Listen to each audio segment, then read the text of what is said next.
One half of the score comes from the judges. All righty, welcome everybody. If you are here for the FOAMed showcase, you're in the right place. If you're not, stick around anyway. It's going to be a lot of fun. So, welcome. We're here to highlight some of the most amazing social media and free open access education creators in emergency medicine. This is always just a fantastic session every year, and thank you to for the submitters who put it together. The way that it's going to work is they're each going to give short presentations, about 7 minutes or less, of their websites, of their blogs, of their podcasts, of their apps, or whatever other amazing FOAMed products they've put together. But before we begin, I'm actually super excited to introduce the three amazing judges who are going to have half of the decision of which person or team wins. The other half is up to all of you. And so we're going to make sure that we do some voting at the end of this, so be sure to stick around until the end to learn how to vote. So first, we have Dr. Michael Gisondi, who's the inaugural Vice Chair of Education in the Department of Emergency Medicine and Assistant Dean for Academic Advising. That's a new job, I like that. At Stanford School of Medicine. He's the principal and founder of the Precision Education and Assessment Research Lab, the PEARL, who's co-director of the Scholarly Concentration in Medical Education and a distinguished member of the Stanford Medicine Teaching and Mentoring Academy. His introduction, I kid you not, goes on for another 17 minutes, so I'm going to leave it at that, but he is fantastic and a good friend, and I appreciate him being here. Thank you. Dr. Chris Nash is a medical instructor at the Department of Emergency Medicine at Duke University, go Blue Devils.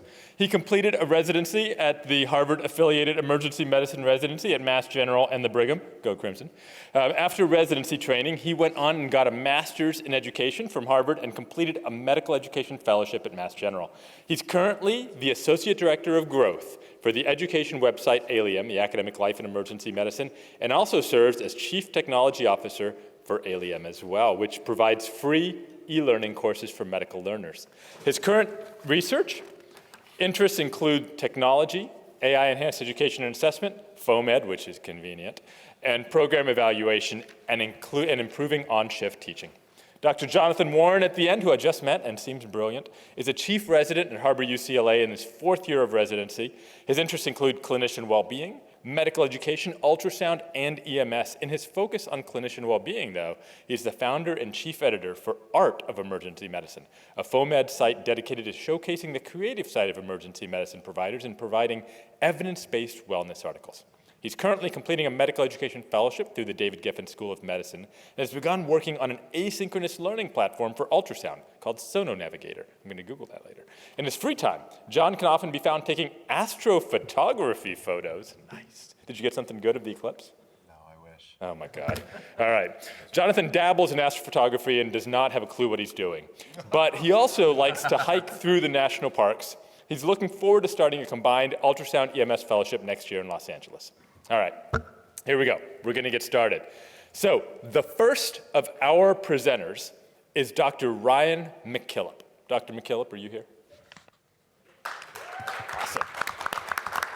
Dr. McKillip is a clinical assistant professor of emergency medicine at University of Illinois College of Medicine at Chicago and the co-director of research and publication for the Department of Emergency Medicine at Advocate Christ. Dr. McKillip's work focuses on the integration of technology and AI with medical education and practice. He received his bachelor's from Pepperdine, his MD from the University of Chicago, and he completed residency in emergency medicine at Advocate Christ. Dr. McKillip, it's all you. You need a clicker. There you go. Look, clicker. Just that center button? I think so. You're going to be our test dummy here. Okay.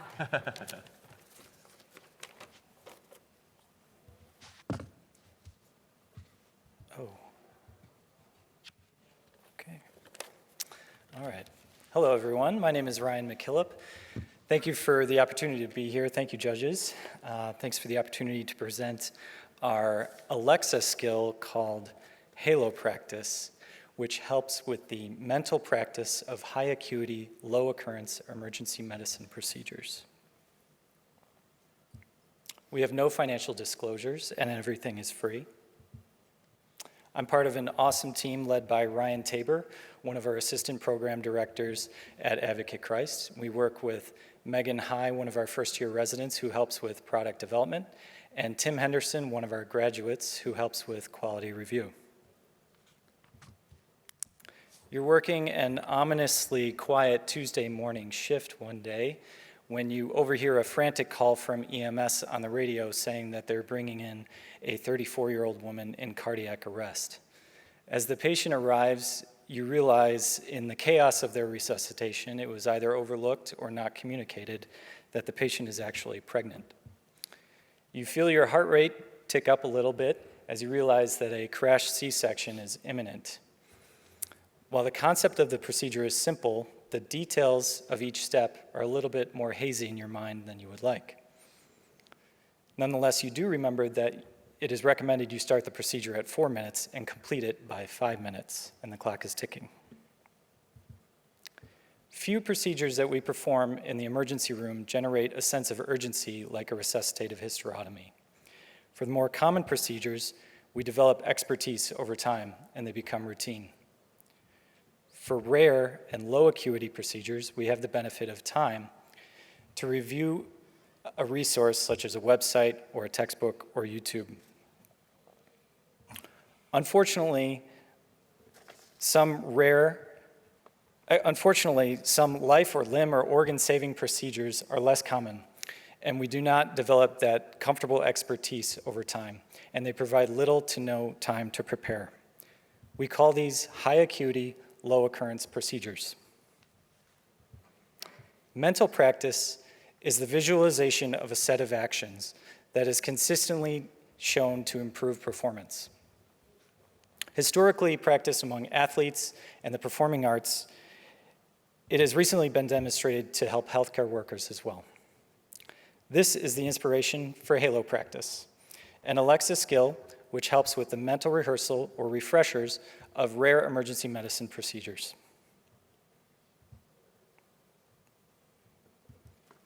9 procedures were selected, including lateral canthotomy, transvenous pacing, cricothyrotomy, needle cricothyrotomy, pericardiocentesis, resuscitative hysterotomy, newborn delivery, cranial burr hole, and thoracotomy. The Halo Practice application, or skill as it would be called by Amazon, can be accessed through Amazon Alexa, which is the virtual assistant that runs on Amazon Echo devices. The nice thing is that Amazon Alexa can also be installed on any phone, like an iPhone or an Android device, and Halo Practice can be run through that. Here's how it works. A user will start a session by saying, "Alexa, open Halo Practice." Alexa will respond by prompting the user to select a procedure or hear a list of available procedures. After selecting a procedure, in this case, a resuscitative hysterotomy, Alexa will start the mental practice session by asking the user to first think about what supplies will be needed. Time is then provided for the user to visualize the necessary supplies. After the user says next step, Alexa will list the necessary supplies. This provides an additional instance of visualization to occur. Alexa will then tell the user to visualize how to perform the procedure itself. Time is then provided for the user to do this. And then after visualizing the procedure, the user says next step, and Alexa will describe the steps of the procedure in detail. Finally, Alexa will ask the user to think about possible complications, and then some of these are listed aloud by Alexa, completing the exercise. Afterwards, Alexa will encourage the user to set a reminder to practice another procedure in the future. For example, by saying, "Alexa, remind me tomorrow to practice a lateral canthotomy." Each one of these mental practice exercises takes about 3 minutes to complete. Coming soon, we are adding a 10th procedure to Halo Practice, placing an umbilical line. And we're excited to announce the development of Champ Practice, a separate Alexa skill for more common high acuity medical procedures such as chest tube, intubations, and central lines for medical students and junior residents. Finally, here is a video of Megan demonstrating one of the mental practice sessions on Halo Practice, which I've cut short to 1 minute just for the sake of time. Alexa, open Halo Practice. Welcome to Halo Practice. I will help you to mentally practice high acuity, low occurrence emergency medical procedures. This is an educational tool and is not a substitute for professional medical advice. To begin, say the name of the procedure you would like to practice. To hear a list of available procedures, say list of procedures. Transvenous pacing. Let's practice transvenous pacing. Take a moment to think about what supplies you will need.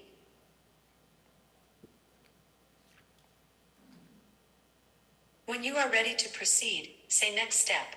Next step. Good. You obtain the pacing generator and a sterile pacer wire kit, along with a percutaneous sheath introducer with an internal diameter that matches the external diameter of the pacing wire. You also obtain an ultrasound if available. Now, visualize how you will perform the procedure. Thank you.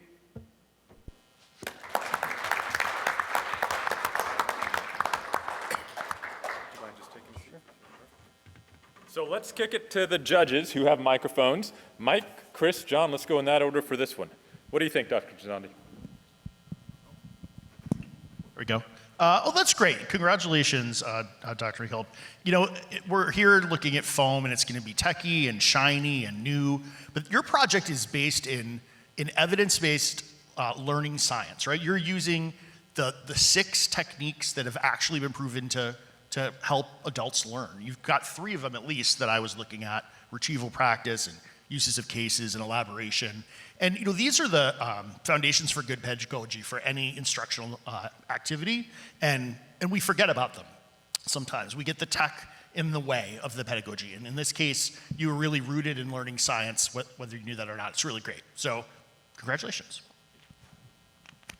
Yeah, my comment's going to be similar, which is that you've got mental rehearsal, which I thought was just an interesting approach. It's freely available. I'm interested to see where you go in the future, whether Alexa remains a thing that people have access to. My first thought was, darn it, I have Google Home, but then you showed pretty quickly this is still accessible, and so I like that it can be rolled out so well, so thoroughly. Yeah, it's a great job. Yeah, I thought this was absolutely wonderful. As someone who is a senior resident thinking about a lot of these procedures as we have patients coming in, this is something I would absolutely love to use and learn from so that I can prepare myself in the department.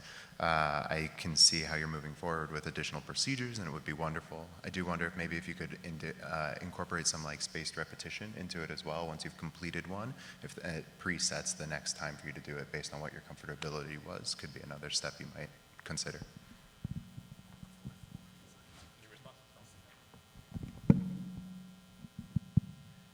Thank you very much for the feedback.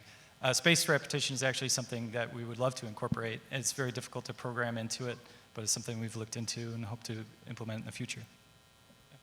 Nice work. All right, well, thank you. Next, we have Dr. Jessica Pelletier, who is an emergency medicine education fellow and adjunct residency APD at WashU. Dr. Pelletier, come on up. She serves as the African Medical Advisor with Teachers Without Borders, a global nonprofit that delivers continuing medical education to resource-constrained regions. Dr. Pelletier's interests include simulation-based undergraduate and graduate medical education, the use of osteopathic manipulative therapy in the emergency department, and expanding emergency medicine to regions where it is not fully developed as a specialty. Welcome. Hi, everyone. Thank you so much to our team here for inviting me to present this topic. So I wanted to broach the subject of FOAMed access and how challenging that can be in low resource settings. So a lot of us take it for granted that we can download the Alexa app and that we have enough money to pay for the data to download that application. And so that becomes a major challenge for our healthcare colleagues in resource constrained settings. Our team, who works on the Techies Without Borders project, is spread all over the world. We are in the US, Australia, China, Nepal. We have a few members in Europe. So all of these folks work together on information and communication technology and also on the medical aspects, the clinical aspects of creating a solution to bring FOAMed to places where it's not typically accessible. And we have no financial disclosures. So my goal is to go over a little bit of background on why a technology solution is needed in low resource settings to make FOAMed accessible, and then talk about the process of how one would do that, and then describe the actual technology solutions that we've created and disseminated.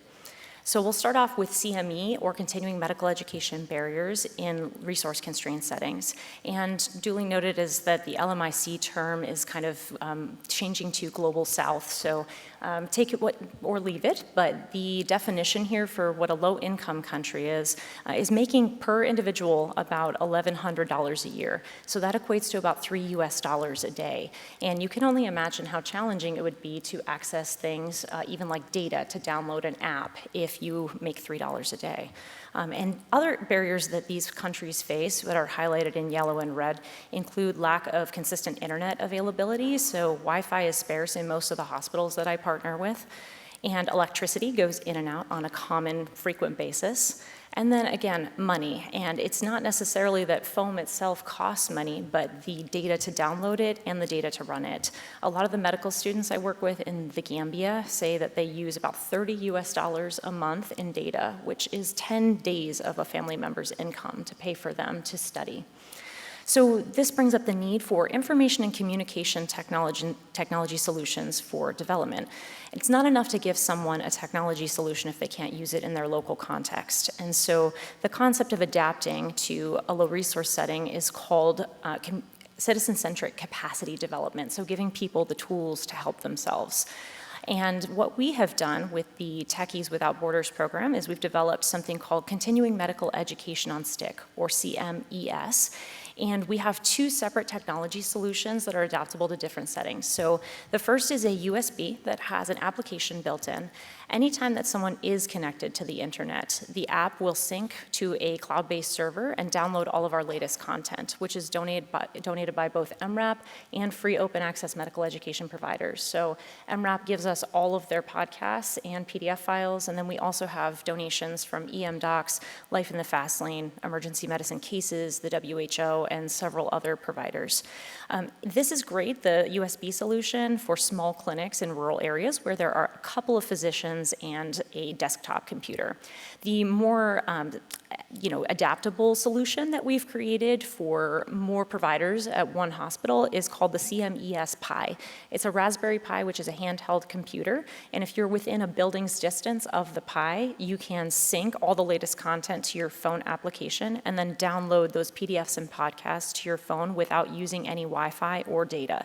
So this device generates its own signal, and it will automatically download all the latest content from our server anytime it does catch an internet signal. So we encourage people to keep it plugged in at all times, so even if things are going in and out, they can at least intermittently access stuff. They can download PDFs and podcasts for 2 weeks, and then it returns like a library book to the server, and they can re-download it anytime they want.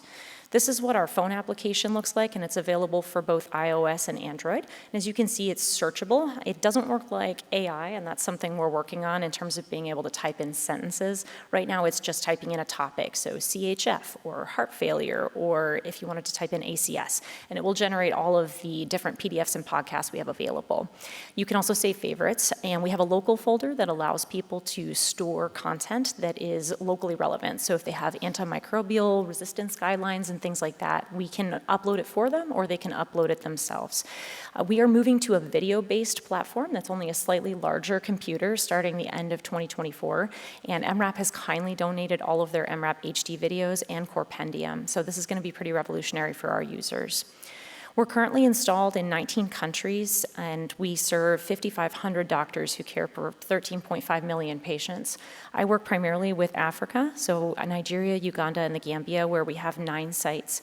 And we're doing a qualitative study as well as quantitative studies to look at usage patterns and to determine how we can better shape the curriculum available to the needs of our users. So some take-home points is that it's great to have FOAMed out there, but it's not accessible anywhere despite being free, so to speak. And CMES helps provide a technology solution that overcomes this barrier. My references can be found at the QR code, and then I will take any questions at this time. Nice work, Dr. Pelletier. Thank you. Questions. Let's get to the judges first. Feel free to stay up there. No, feel free to stay up. Judges, let's go in the reverse order this time, if you don't mind.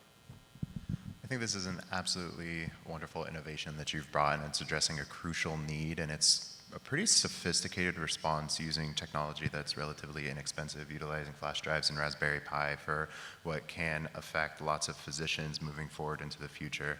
I think it's absolutely wonderful. Congratulations. Thank you. Yeah, as a nerd myself, I was very excited when I saw a Raspberry Pi pop up. That's how I run my security system at home. It's a wonderful, low-cost, basically Linux-based single-board computer. They're really pretty inexpensive, including the older models. So I just thought that was, and it sips power. So just that part of it, trying to keep it low cost as possible, I just thought was very innovative. I would like you to just tell me a little bit about if one of the concerns is the cost of data. I'm just presuming that you're cutting out the end users need to pay for it by providing it to these devices itself. So Yes. you guys donate the data or something like that to keep them up to date? Great question. So the initial download of our app, they will have to use data for, which is, it doesn't require a lot of megabytes. I don't actually remember exactly how big it is, but we have decreased the size of the app with that in mind, because some hospitals have Wi-Fi intermittently, but most don't. So that's the only time they have to use their own data in this whole process. And then after that, they will be able to access the content anytime that they're in the same building as the Raspberry Pi. I think this is really forward-thinking. I think you guys did a great job. Awesome, thank you. Yeah, congratulations. You're using technology that I don't know nothing about, so I should probably be a judge for this. But what I think you're doing is taking technology, and there's so many different options for it, in solving the problem of health communication and medical education communication around the world. So if we think about the body of science, scientific knowledge doubles every 90 days probably, and it's getting shorter and shorter each year. And there's a disparate understanding of science because the first world countries with their big universities, top 300 universities, are in just a small number of countries. And then you have the rest of the world who suffers from lack of communication for all the reasons that you talked about.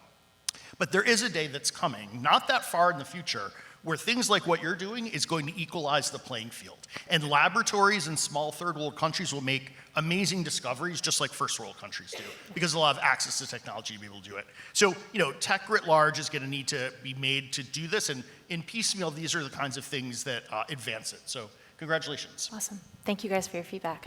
Appreciate it.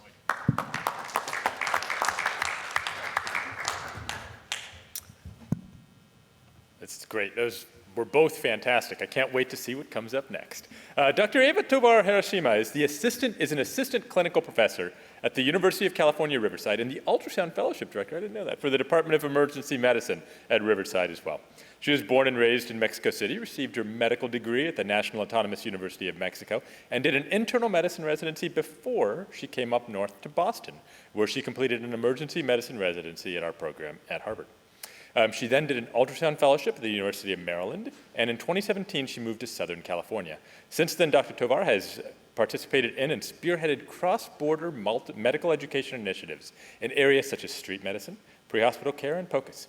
She currently serves as the EMS director of the Mexican Red Cross in Tijuana, and is a visiting professor at the Autonomous University of Baja California School of Medicine, where she organizes monthly POCUS workshops for residents from different specialties, EMTs, medical students, and midwives. She's the co-founder of Upanado Latinoamerica, a FOMED POCUS resource in Spanish, created and curated by a collective of female EM physicians working in Mexico. Welcome, Dr. Tovar. How do I work this quicker? This one? Okay, cool. Cool. So thank you for the invitation. I'm Eva, and on behalf of the Upando team, which is Dr. Amani and Dr. Reina, I want to thank you for the invitation. And so we have no disclosures, and what I'll be describing in the next couple of minutes is just a grassroots effort to contribute to POCUS education in Spanish, and it's created by and for people who've worked in Spanish-speaking countries in low-resource settings. So a good place to start is with our name, Upando. Where does it come from? And so this brings us to the beginning when we were thinking about our mission and vision. And so we were somewhat frustrated with the fact that there was no word for POCUS in Spanish. People would just say POCUS to refer to this. And so we decided to reappropriate the term. We translated it into Spanish, and that's how POCUS became UPA. And playing a little bit of conjugation, we made it a verb. So Upando literally means to POCUS, and that's our name. So in the next couple of minutes, I'll describe why we thought it was needed, who we are, and what we did. And so why, right? So this is 2021. We were in the middle of COVID. I think that most of the doctors in Mexico and Latin America were keenly aware of the importance of POCUS in the trenches. And this, coupled with the fact that the handheld devices were cheaper, made the accessibility, or increased the accessibility of these. And so people started using POCUS. Unfortunately, POCUS is not a topic that is taught either in the School of Medicine or during residency. So people were actually using point of care ultrasound to make clinical decisions without necessarily the training. And so what we thought was that FOAMed could be a solution for this. And what we wanted to do then was a web-based platform that was in Spanish, that was open access, that was free access, that was that could serve as a roadmap for both learners as well as educators, and that was evidence-based. And also we wanted to make it user-friendly, and we wanted it to be beautiful, right? And so that was our goal. So who are we? So we are a collective of female emergency medicine physicians. We come from different clinical settings. We live in different places. We have different levels of ultrasound training. And so at that time, Manny was in Orizaba, Veracruz.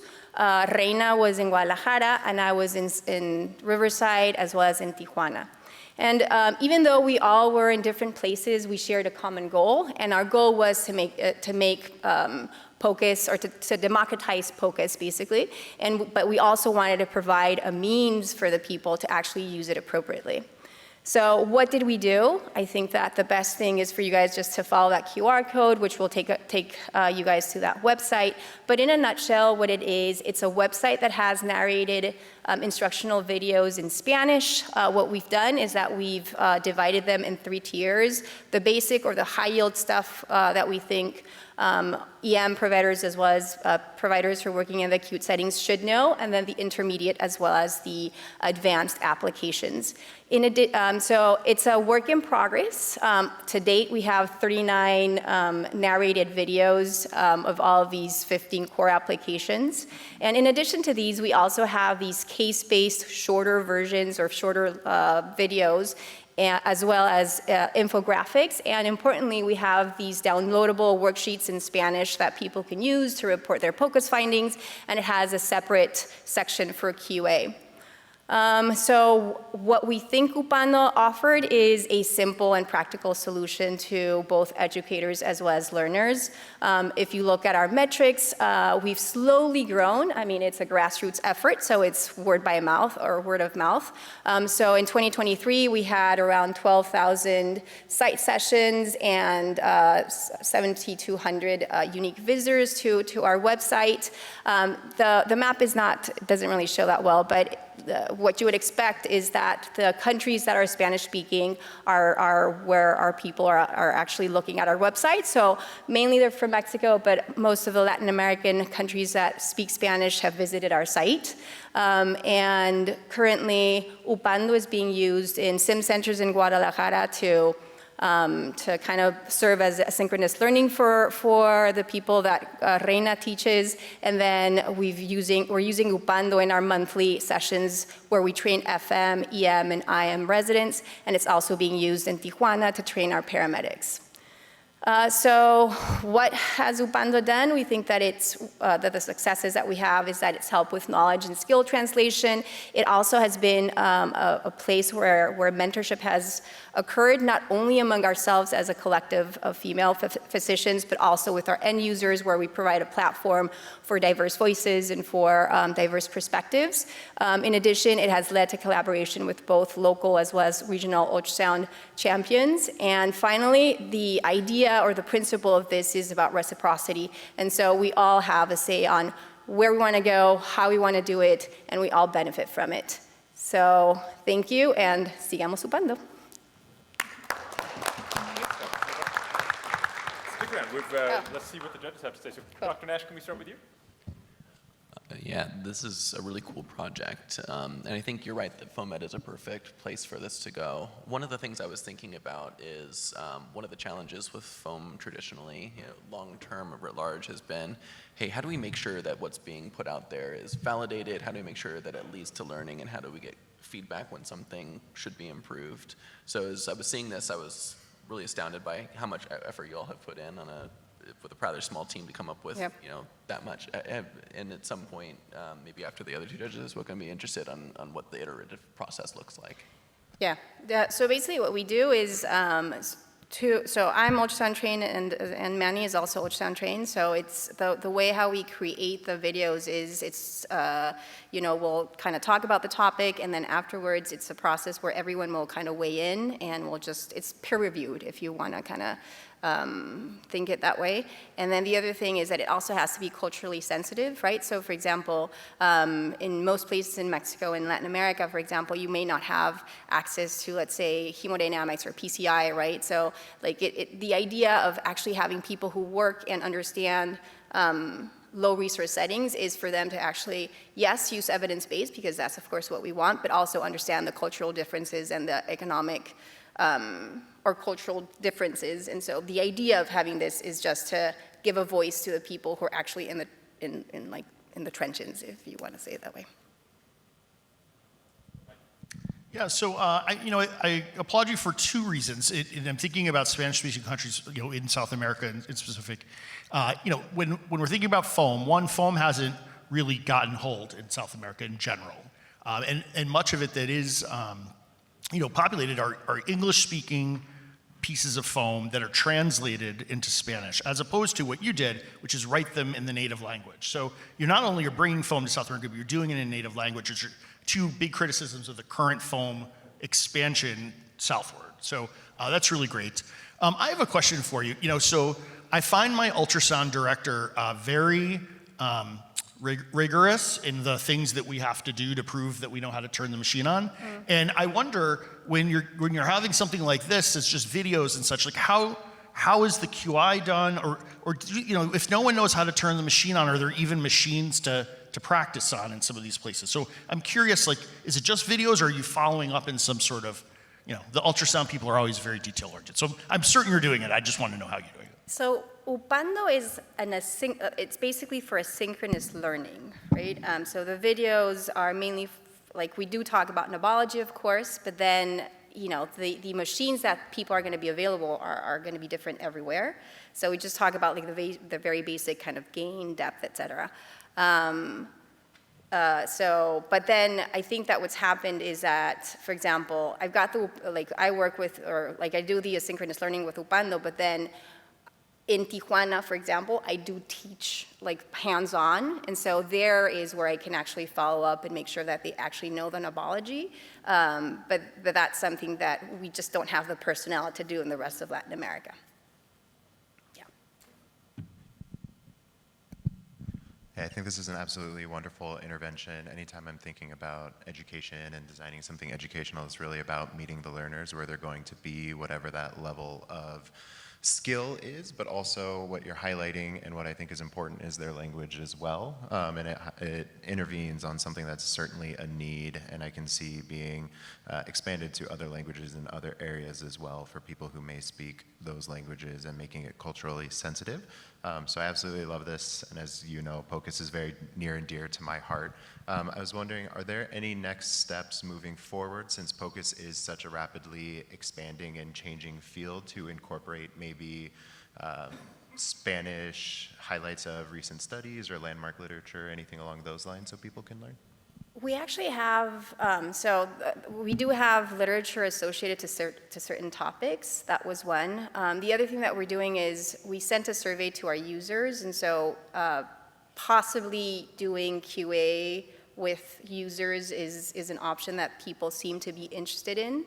So I think that those are the two major things. It would be image review in real time, and then just making our or adding more literature to the topics that we're providing. Which again, adding literature, it's mostly in English, right? And so then it's but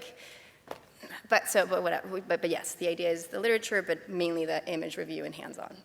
Yep. Oh, sorry, image review, not the hands-on. Cool.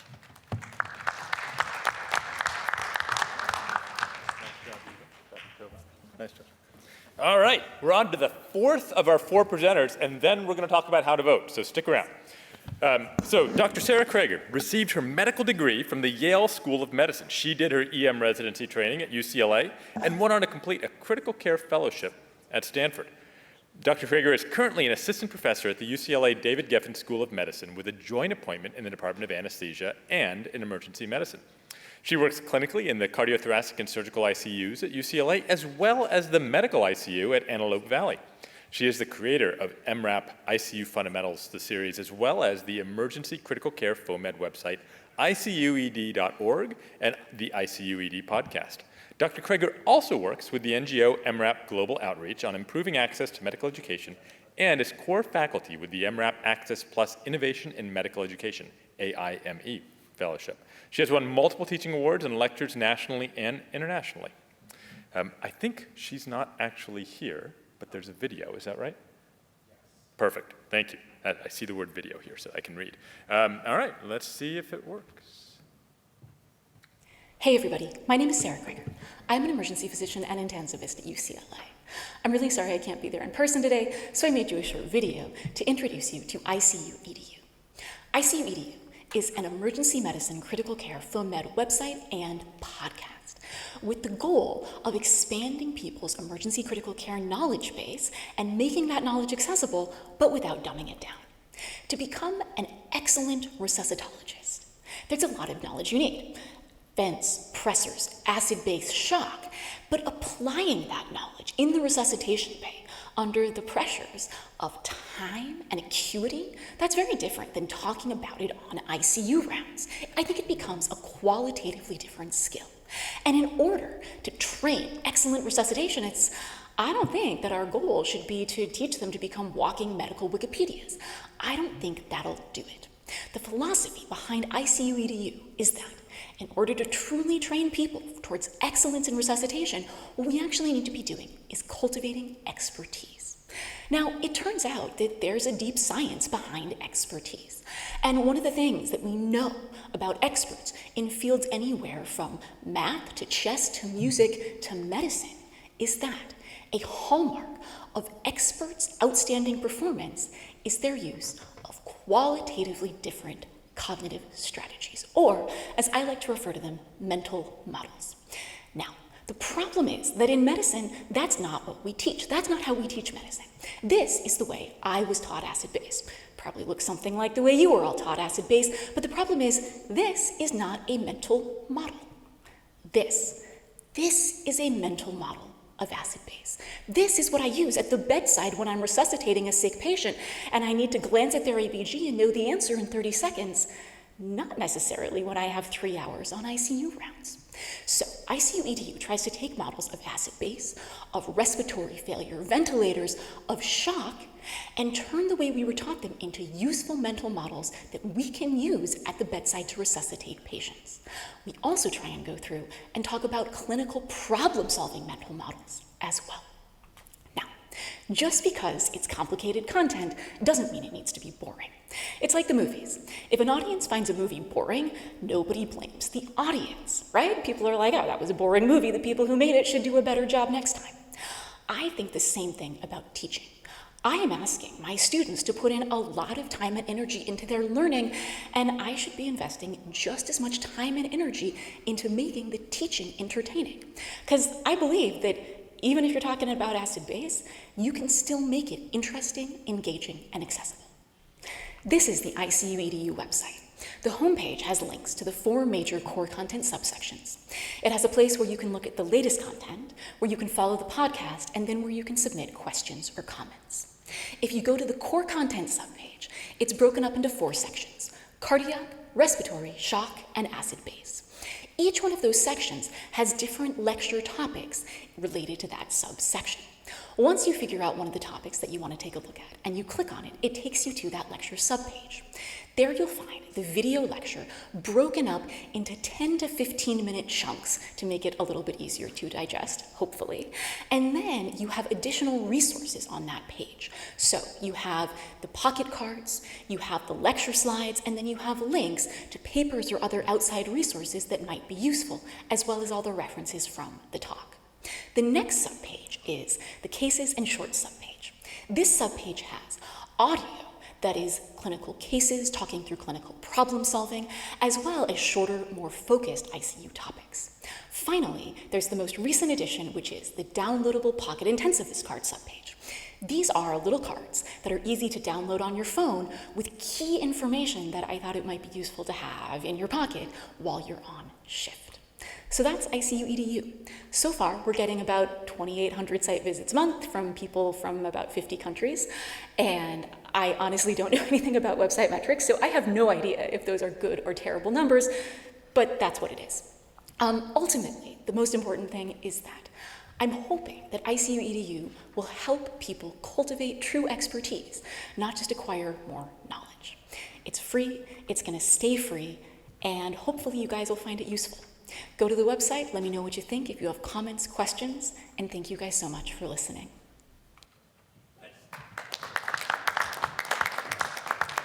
And now I'll take any questions on Dr. Crager's behalf. I can make something up.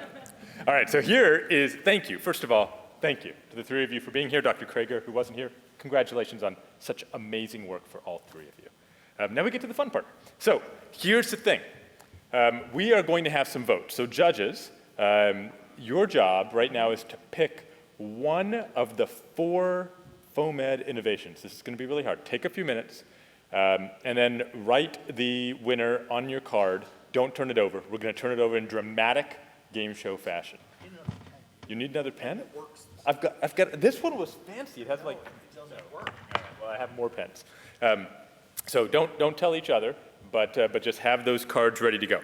And then the second half of the vote today is from all of you. We'll do a hand vote in just a second. Just think about it. But I do want to mention what we're going to do. So the winner today is going to be one of 2 winners. There's also going to be a second winner who's going to be called the crowd favorite winner. But that crowd is everybody on social media. So SAM is going to tweet out all 4 innovations. And there's going to be one winner today, just from the vote of the people present. There'll be a second winner in a week based on retweets or re-X's, whatever we're calling them. And so those 2 winners are going to be featured in a couple of different ways. All over the SAM social media, but then also in SAM Pulse, which goes to our 9,300 members, you're going to have a spread in there as well. And so you're going to get lots and lots of publicity for, honestly, 2 out of the 4 winners. So, 2 out of the phone. If the winner on foam and the winner here today are the same person, then we're going to, I know, it's going to blow your mind. We'll take the second one. We're going to make sure that we highlight 2 different. Thank you, I appreciate that. All right, so we're going to get to the judges last because I don't want the audience votes swayed by these intellectual giants sitting right next to me. Well, except for Mike. All right, so first, let's do these in order of presentation. So Dr. McKillip and his work, the fantastic Alexa app that I tried to download, and I did, but you know what I did? I downloaded it, and I was about to fire up my Alexa, but it was during your talk, and you said Alexa so many times that Alexa kept trying to get input, so I didn't finish downloading it. But would you mind reminding me of the name of your app? Halo Practice, that's right. So for Halo Practice, please raise your hands. All right, we've got 1 vote. But don't you worry, social media can fire you up to have the second winner. We're going to come back to you. All right, so then Dr. Pelletier, can you remind me of the name of your app or your website again? Continuing Medical Education on Stick, CMES. CMES, all right. How about votes for CMES? All right, now I'm going to have to, this is hard. 1, 2, 3, 4, 5, 6, 7, 8, 9, 10, 11, 12, 13, 14, 15. Okay, perfect, thank you. That's right, that's the one that doesn't work. All right, and then Dr. Tovar for Upando. All right, votes for Upando, please raise your hands. Okay, and then finally, Dr. Crager for her ICU, fantastic ICU app, the name of which I'm actually forgetting, but it seemed really cool. Any votes for the ICU app? All right, got 1, 2. All right, so here we go. So that's going to be 50% of the vote. So for 50% of the vote, Dr. Pelletier's app won. Congratulations. Now, it's not over because the judges can sway it all completely. So in dramatic game show fashion, let's start at the end. Who did you pick? Dr. Pelletier with CMES. Dr. Pelletier with CMES, all right. 1 vote there. Who did you pick? CMES, all right. Finally. I went with Sara Crager. You went with Sara, is that a California thing? It might be California. But it was pretty fancy in so many ways. All right, fancy in so many ways. All right, but 2 out of the 3 went with Dr. Pelletier's app. Congratulations, you are our winner of our FOAMed Showcase.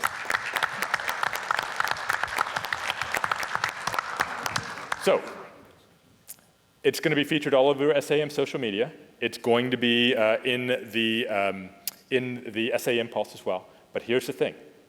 You aren't done, both of you, because this is purely a popularity contest now. So jump on social media. The SAM tweets are going to be going out in a few minutes. Jump on social media, retweet them, tell all your friends, and you could win as well. 1 week from today, we're going to announce the 2nd winner of the FOAMed Showcase. Congratulations. Thank you all for creating such amazing content and for being here today. And thank you, judges, for being here as well.